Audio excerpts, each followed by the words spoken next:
Thank you.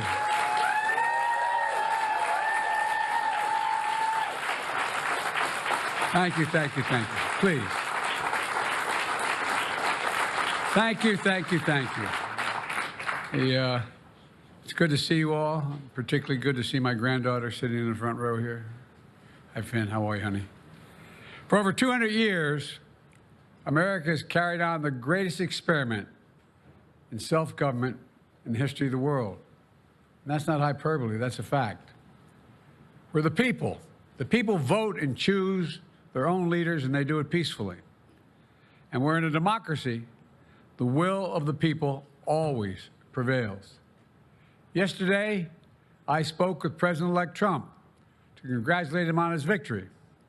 And I assured him that I'd direct my entire administration to work with his team to ensure a peaceful and orderly transition.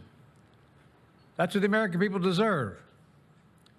Yesterday, I also spoke with Vice President Harris. She's been a partner and a public servant. She ran an inspiring campaign, and everyone got to see something that I learned early on to respect so much, her character. She has a backbone like a ramrod. She has great character, true character. She gave her whole heart and effort, and she and her entire team should be proud of the campaign they ran. You know, the struggle for the soul of America, since our very founding, has always been an ongoing debate and still vital today. I know for some people, it's a time for victory, to state the obvious. For others, it's a time of loss. Campaigns are contests of competing visions. The country chooses one or the other.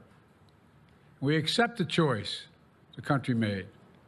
I've said many times, you can't love your country only when you win. You can't love your neighbor only when you agree. Something I hope we can do, no matter who you voted for, is see each other not as adversaries, but as fellow Americans. Bring down the temperature.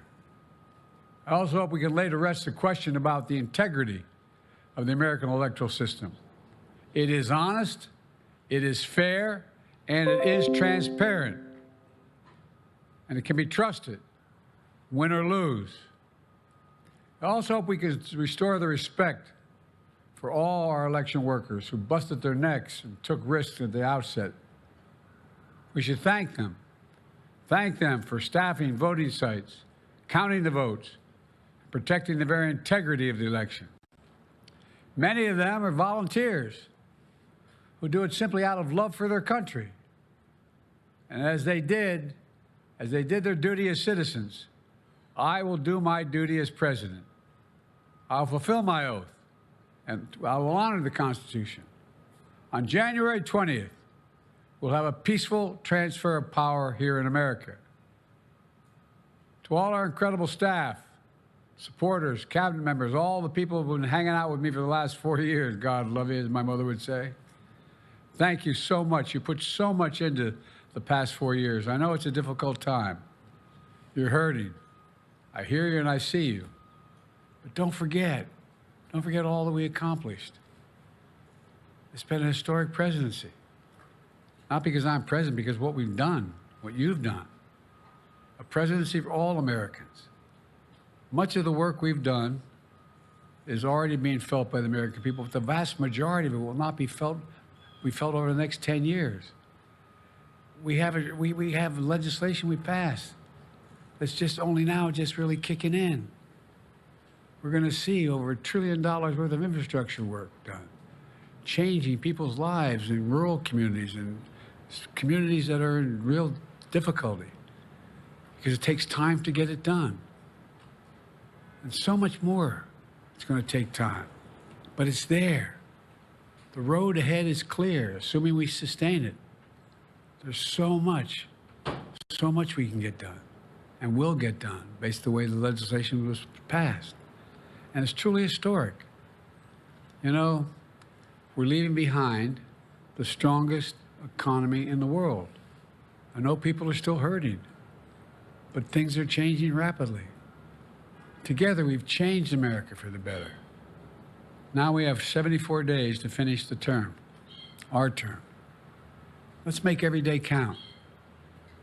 That's the responsibility we have to the American people. Look, folks, you all know it in your lives.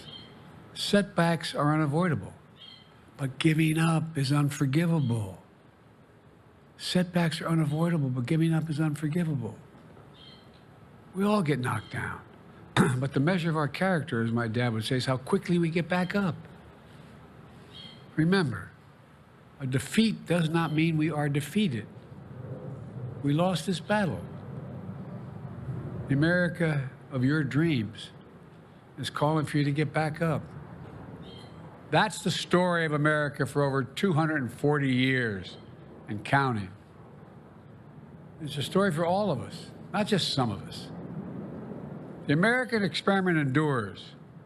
We're going to be okay, but we need to stay engaged. We need to keep going. And above all, we need to keep the faith. I'm so proud to have worked with all of you. I really mean it. I sincerely mean it. God bless you all.